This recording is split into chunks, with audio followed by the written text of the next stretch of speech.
guys, thanks for joining. Hey! Hi! How are you? Oh, I'm great. How are you? Good. So it's really cool to actually talk to you in real life since we admin together, but we've never actually met. I know. Hello. Hello! Nice to finally meet in person. Yay! I feel Um, like that with a lot of people as of late. Like, I feel like I've developed these really great relationships over the course of a year, all through online, and like yeah. finally meeting each other face to face like this is Yeah. fantastic. Because that's all we're doing right now, unfortunately. You are so right.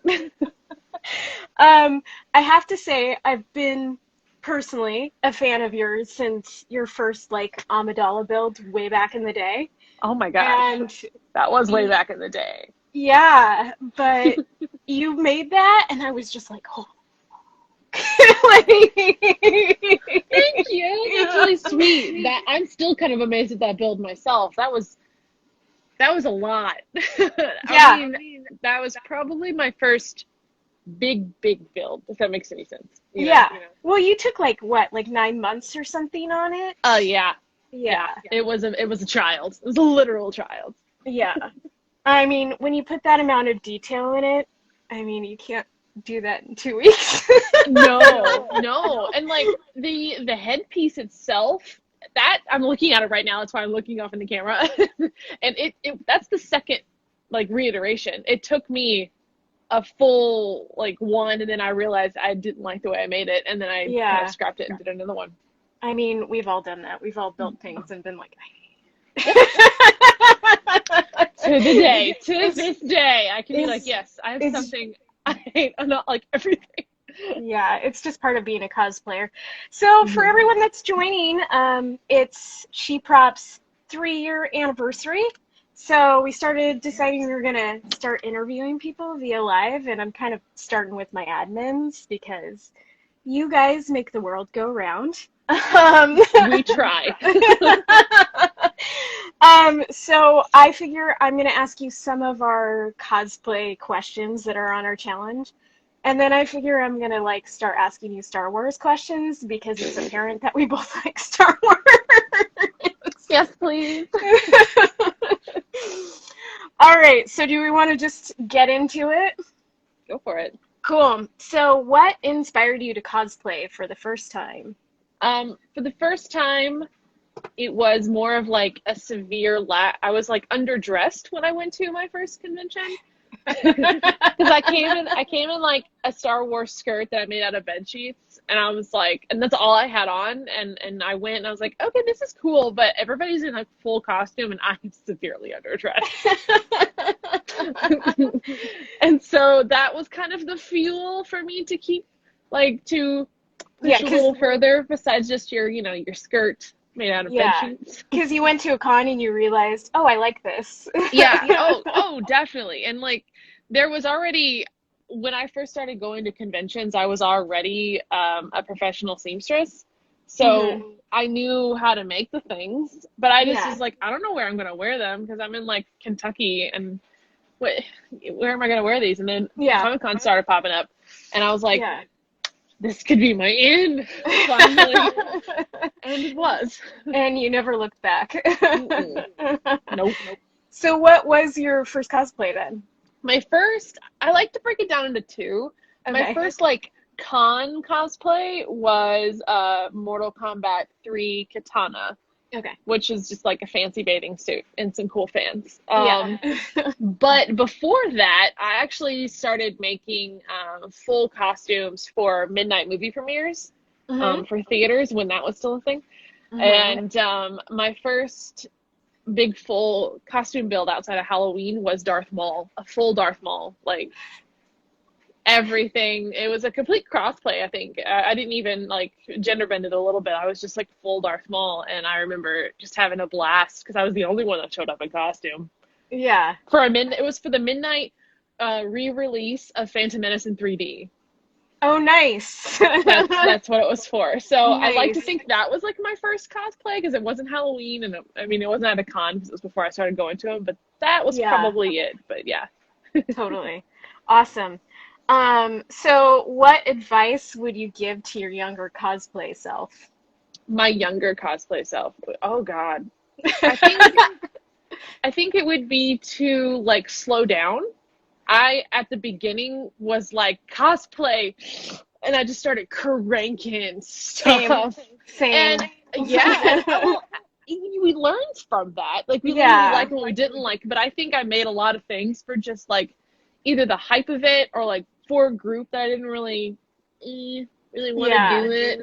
And so yeah. I feel like I wouldn't say it was a waste of money, but it was definitely I made too many things and I probably should have slept more. So I would tell myself to slow down. I feel like I was the same in the beginning. I was like cranking things out, and because of that, I like experienced like severe burnout for a long period I of did. time because I was just like, what the hell Yeah. am I doing? I am the same way because I think it was my Queen Amidala build that kind of got me into the whole like absorb yourself into the build process and the wear Hmm. because I think the cosplays up before that were I was just making it to wear. Like I cut a lot of corners, I did a lot of things. My sewing life person inside would be like, Was screaming. girl. And so I think that was the first time I like truly enjoyed the process. And from that kind of came, I wouldn't say I slowed down because many people know me that I'm just like, oh, there's an outfit, we need to make it right now kind of Yeah. person. But I definitely slowed down. I think at one point I made like 14 costumes in a year at one I point. made I made 20 in a year once. Good Lord. And I remember at the end of the year being like, uh, Yeah. Yeah, and I know I sold most of them too. So I mean, I made a chunk of money, but still it was like, yeah. did I enjoy that? I don't think I did. That's my cat Yeah. tail. That's just trying to That's make a okay. little appearance. Mine's glaring at me like you're making noise and I'm napping. Ma'am. How rude of me. So let's see. What do you feel like is your most important tool when you're making a cosplay or a Oh prop? my God. Honestly, I mean, probably sewing machine, because if it's not, if I don't have that, I'm not making my stuff. But like, Yeah, that's a machine to me. It's a tool, but it's a yeah, machine. Honestly, yeah. I would either probably go, I'm up in my spot, so I'd probably go with a ruler, if that's weird to say. No, But like, I mean, if we need them, right? we need them, and honestly, I'm really bad at like guessing sometimes, especially I'm Yeah. like, oh, that looks like a half an inch, and like it's like a full inch. I'm like, I need to measure things. I was taught to And I with use my eyeball acrylic, stuff, but mm-mm.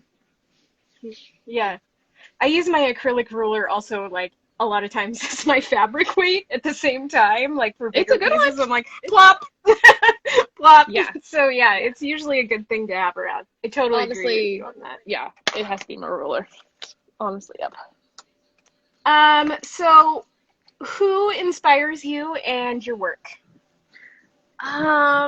I don't necessarily. It's a who. It's a what. Okay. My Is it Star Wars?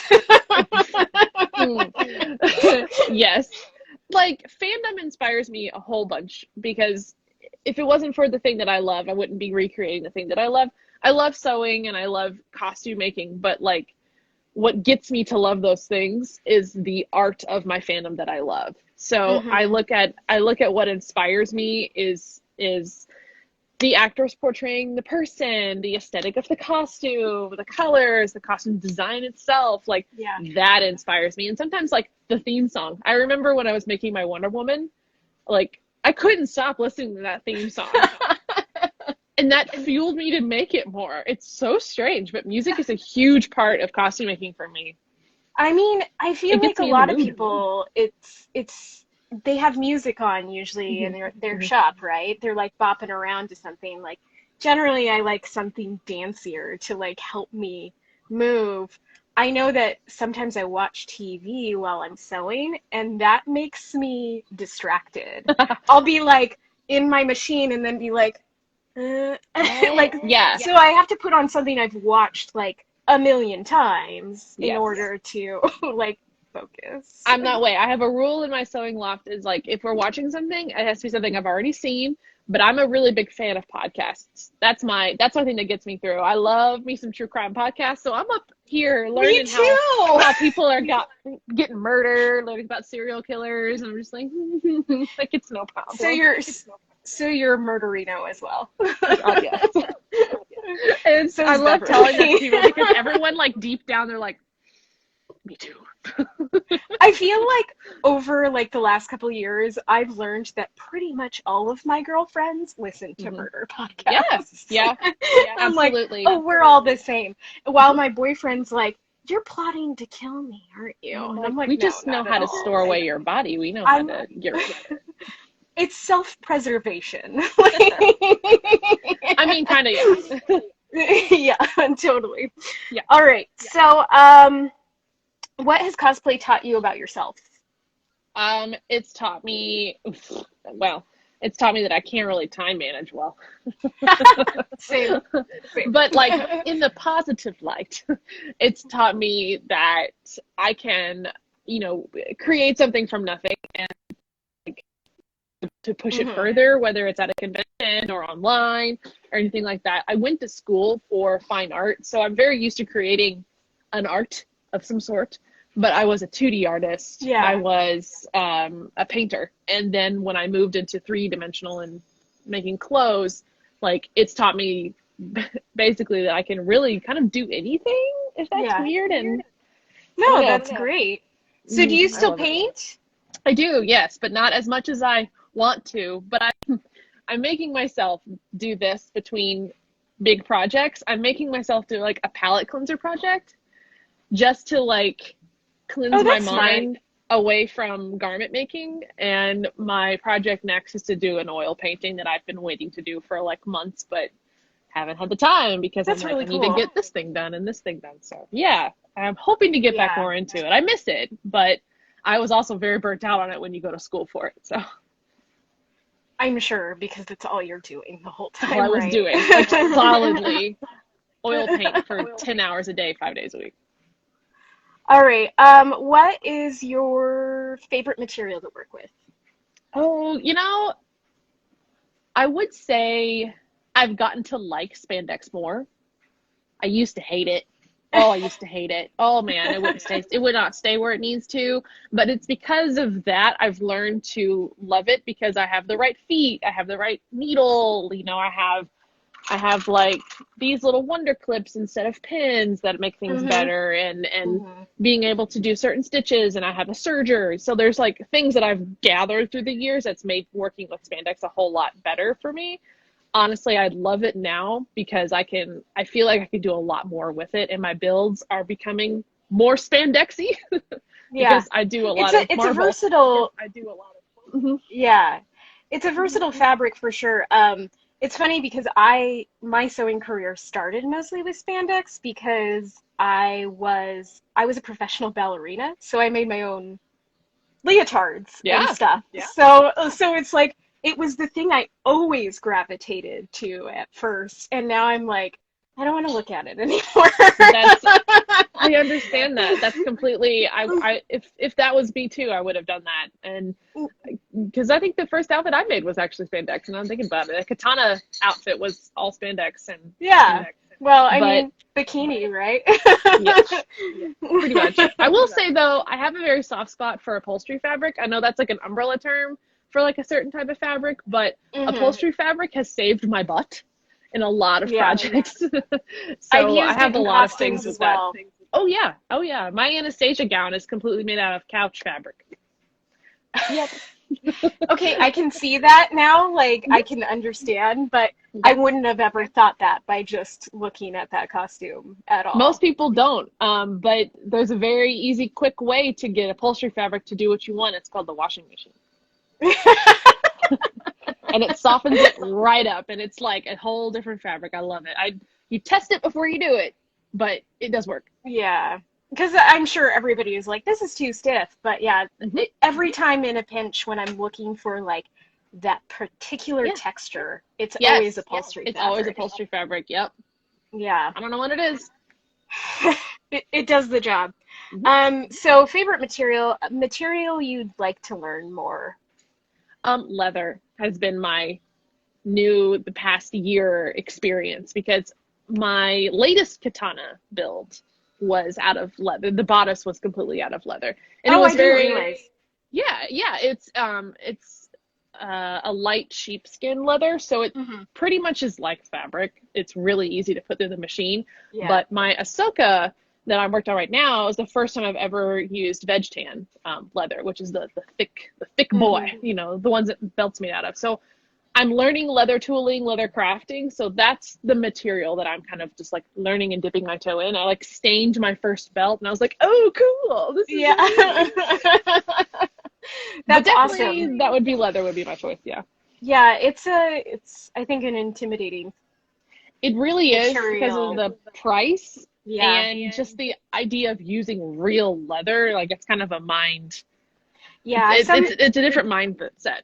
yeah, some people would rather not, and Yeah. and it definitely it has its own rules. It's not like normal fabric, so that's really cool. Let's see. What is a detail about your cosplay process that would surprise us?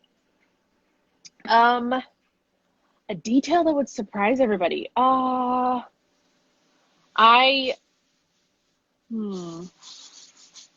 sometimes I don't measure things out like I should. That's one. I'm really lazy when it comes to grain lines. Basically, I'm exposing myself right now with a lot of errors that I use. I'm guilty of that too, so yeah, it's fine. there's not a whole lot that would surprise. I'm pretty technical on my making because that's how I was taught in school. Yeah. How to make garments is this. I've gotten a lot lazier with my patterning for like when I drape on my dress form. Yeah. I'm like, oh, I'll fix that when I lay it down, or I'll fix that when I flat pattern. It's okay. But I need to not do that because it really stinks sometimes when my measurements are off for that. So and then I think that would also, yeah. that would screw people over. Yeah. No, I mean, we all have our corners we like to cut, right? Oh, yeah. Especially if it's like just going on our own body. Like, we're like, nobody's gonna see it if you're not competing in it, and Yes. it doesn't really matter. Yes. If no one's gonna wear this, and if I'm not competing in it, you know I'm not hemming that bodice that's underneath that corset. It's raw as hell. Totally.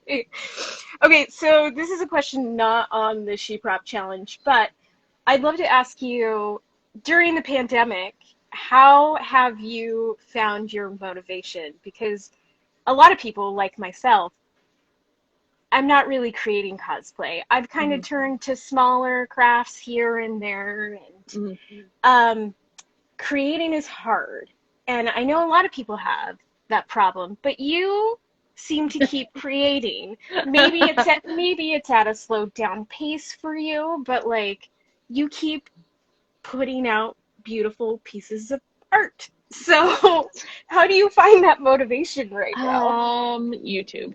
If I didn't have my channel and my series of doing these things, yeah, I would be in your bucket as well. I don't know why I was like, pandemic, ramp up the YouTube, let's do it. You know, I don't know why that mindset hit me, but I think when there wasn't a pandemic, I try to put as much time into my YouTube because I really do like making videos and video content and tutorials. I do like doing that, but I just wasn't doing as much as I wanted to. And for some reason, I started making videos that were just kind of like here and there fun videos. And then I think it started with it started with Katana, my Katana fans right there. I finally got the tutorial up for those, and that was like a 3-parter. And I had a lot of really good reaction from that, and people were like, make more, and I was like, okay. And then I finished Yennefer of Vengerberg, and I uploaded that tutorial, and that went really well, and people were like, more! And I was like, okay. So more under the table. But I started making like just little videos here and there, kind of waiting for an inspiration to hit, and then The Mandalorian hit. And I knew Ahsoka was gonna hit. I was just waiting. Patiently. Patiently, and then she hits, and then I was like, I love it. And so the series started because I was going to do a Vlogmas style YouTube series. And like people when just you go really, to conventions and yeah, stuff. yeah, pretty much that. It's just like a weekly thing. Yeah. And so I did it and people loved it and I kept going. And so I'm like, well, here we are. Let's keep going. Well, that's awesome. I think probably for people like me who I don't have as big of an audience as you, and there's not necessarily the push for like needing more content. So I'm like, here I am hanging out with my cat. I mean, that's totally fine. I feel like that's a lot of people, but Yeah. I don't know. This is just the way I work. And when I see something that I like, I'm like, we gotta do it. And then this is just how I like to develop my art. And I think if I didn't have this during the pandemic, I would be doing something else, like farming or like crafting my island on Animal Crossing to a T. Or there would have been something occupying the same amount of time instead of cosplay making. I think my time has been occupied a lot with SheProp and behind the scenes stuff because I really do enjoy behind the scenes. Like at conventions, I like doing behind the scenes stuff for like photo shoots and like helping other people. That's awesome. We need those people. I really find a lot of joy in that. Like I've volunteered with Bev and been like, I'll be your handler for today. I don't need to be in costume. I don't care to be in costume. You are a golden person. I treasure you. I will buy you nuggets if you ever help me at a con. Like I will get you there because I need all the help I can get. If I'm ever on the East Coast, I flew to not Gamescon, but the Paris game convention with my friend Alicia to be her handler for like a whole weekend. That's great. And I didn't see much of Paris because it was mostly hauling around cosplay armor. Yes. But it's worth it. Like, I enjoy that, and I do really enjoy the behind the scenes as much as I do enjoy making as well. So I think that's why I've just been like, well, Bev, what do you need? What can I do? That's awesome. Well, thank you for it because honestly, like it's been great. You've done a wonderful job. Oh, thanks. Everyone, we have a Discord now. We do, and it's so fun. I'm in it all the time. I love that thing, man. I'm so glad that you put that up when you said that you were doing it, and I was like, yes! Finally, I can lessen my Facebook usage. Anything to make me not on Facebook as much. Same, and that was my main motivation is I really don't like Facebook anymore. I watch too many documentaries about why it's really bad for you. Yes. And so I'm just like, I'll do a Discord. So we can all participate. And if people really want to get on Facebook, they can. Yes, come join. It's a good vibe. So future cosplays, I know what you're working on right now, obviously, Ahsoka. Is there anything that you have planned down the line after that? Yes. Of course. Of course. I have my whole year written out. It's written down in a planner already? There's a video on my channel about it, but but the problem is holding yourself accountable by putting it in the public. Except that it's now been rewritten a couple times because something called Wandavision happened, and I'm gonna make the new Wanda outfit. So it's very nice. Girl, it's so nice, and it's just. I told myself this year, because I honestly really didn't think there would be a lot of content from my favorite fandoms coming out, because I'm like, I knew Ahsoka would come into Mandalorian, but I didn't think there would be a hero outfit from WandaVision for some reason, and I do the Star Wars and the Marvel, that's kind of my thing, but I was like, when that last outfit hit, I was just like, damn it, I'm going to have to rewrite my cos plans. I was kind of waiting till I was like, I know the last episode, they're just going to throw that in. I didn't think she'd have a new outfit. I thought she would just wear the one from Endgame. Yeah, anyways, that's next. I'm happy that they, found a way to incorporate comics and incorporate her crown into a new design. Like, yes, it's really cool. Taking the old, so good, meshing with the new. So yeah. Well, that's awesome. I can't wait to see your build. It'll be all over the place. All right, so let's go into Star Wars quickfire. Okay, go for it. So, prequels, originals, new trilogy. What's your choice? Fun. Here we go. Prequels. Or standalones. Okay. Okay. My favorite Star Wars movie, if we had to break it down in like single set alone movies, is Rogue One, because I find that movie just like the perfect movie. Like everything in it is golden. But if you're asking like trilogy, prequels, because that's what got me into Star Wars. Because of the costuming. Because of the costuming and the Queen Amidala's, and I fell in love with Ewan McGregor. He was my first like celebrity crush. Okay, still kind of is. Yeah. I mean, you can't go wrong. No, you can't. Those movies struggle. We all know they struggle. I still have a hard time watching Attack of the Clones, but I watch it because I do, and I'm a good fan. But honestly, I would say the prequels. Okay. Bring all the hate people. So, so then what are your thoughts on Jar Binks? I think he's fine. I would have not liked him there. It doesn't bother me if he would have acted the way he does in the other two prequels, because they toned him down in 2 and 3. They gave him a little more, they gave him some official business, and he felt more like a representative for Naboo. But in 1, it was just a slapstick comedy, you know, and that it was very jarring against a lot of the backdrop of the political vibe of Phantom Menace. So I wouldn't say I don't mind him, but I would have rather not had the slapstick happy. Like I'm fine with the Gungan. I'm fine with the Gungan. It's a little toned down the Misa a little bit.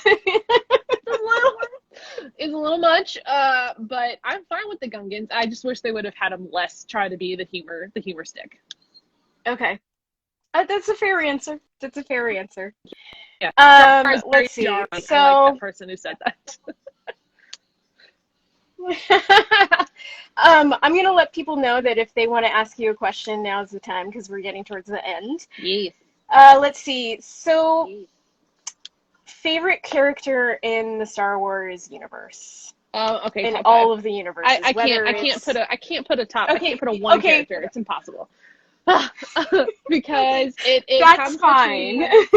It comes between. I have such strong feelings. It comes between Ahsoka, Padme, Obi-Wan, and honestly, Grogu. Like, I have a pull to the child in The Mandalorian that is strong. And I am like, he's now in my top. He's in my top. But honestly, it's definitely Padme, Ahsoka, Obi-Wan, and Grogu. So, I mean, you can't avoid the child. No. At all. You cannot. But how do you feel about his name? I'm fine with it. You're fine with it? I'm fine with it because at the beginning, when I remember when I was staying up, when I was up at 4 a.m. watching the Ahsoka episode, it dropped, and it was just like Grogu, and at first it sounded so like, yeah, like it just sounded like noises, and I was like, what? And then Ahsoka kept saying, Grogu, that's his name. Grogu, that's his name. And he would react that, oh, you're talking to me?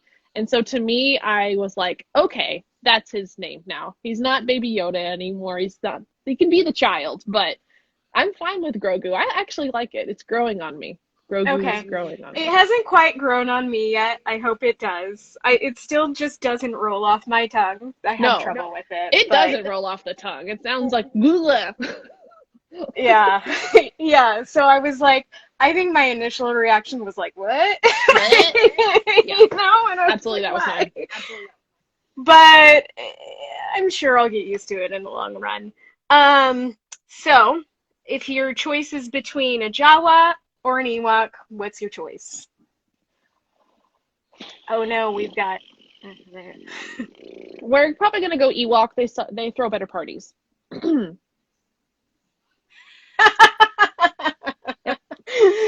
Okay, I go with the Jawa just because I am tiny, I make incoherent sounds, and I like shiny objects. Okay, so you gravitate towards the shiny. I like that.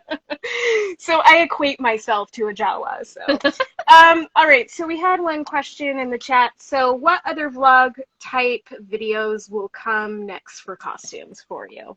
For me, it's another making of series, and we're going to be doing the Scarlet Witch. So. Okay. Cool. That's pretty easy, cut and dry. I mean, from now on, I will be doing making of vlog type of I don't like to call them not edited because they're really not as edited as like my fancy schmancy tutorials, but like I will have a supercut of Ahsoka, you know, tutorial if you wanted to learn how I made the headpiece without having to go through 12 weeks of watching me do it. So that will happen. But the next blog series that I will be doing will be making of Scarlet Witch. So I would love to hear about how you're planning to make the Scarlet Witch costume. I'm sure you're going to talk a lot about that in your making of series, but is there any tips you want to? Well, right now I am fabric gathering, and I am talking with a lot of people in my own Discord. We actually have a Scarlet Witch making cosplay Discord in there, and we're kind of throwing ideas back and forth because we're talking like people be the foam insert, should it be a silicone insert, you know, how are you attaching fabric, is it going to be a corset bodice, you know, there's all kinds of stuff like that. So right now I'm pretty open, but I have decided that I am probably going to do some silicone casting for like a lot of the intricate work here and on her pants. And as far as like right now, I'm giving myself like a couple weeks before I start head into it, but I did finish her crown 3D printed. So that is one thing I guess you could do. I did. I purchased a 3D print for that. Actually, no, file, and then I 3D printed it. So as far as tips go, I don't have any because I'm figuring it out right now. Yeah, you're still in the planning phase. Yeah, 3D print files were fast. They were on the internet so fast. I purchased mine a day after it premiered. And I was like, y'all are awesome. You work so quick. And it's still impressive how fast people can get out files and patterns. And I tried to do it with my stuff, just how, you know, it's just how I work. I like to get things going, and I like to ride the hype wave. It's just how I feel. But like, that was really quick. Yeah. Really fast. Yeah, they were really fast. Well, we're at our 30-minute mark, so I told you I would only take that much of your time. I super appreciate you joining me, and I mean, I'll talk to you in the Discord, of course. Yes, please. But everyone, thanks for joining. Thanks for participating in the SheProp challenge. Make sure to go follow Amanda on all her socials, Jedimanda. It'll be linked in the video, of course. And thanks so much for joining me. It was so much fun. Yes, this was fun. I love these little informal chats. This is my kind of interview, man. Especially when you're like, prequels, originals, or sequels. And I was like, oh, do I have answers for that. I was like, I can ask her Star Wars questions. Yes, so. You always ask me Star Wars questions. And I'll give you like a deep dive. It's not just like, oh, I like this person. I'm like, no, we got to break it down. And this is why. 5 hours later. I mean, typical. All right. Typical. Well, thank you so much for joining me, and I hope you have a lovely evening. Yes, you too. This was a lot of fun. Thanks, everybody, for joining in and chatting. All right. Bye, everyone. Bye.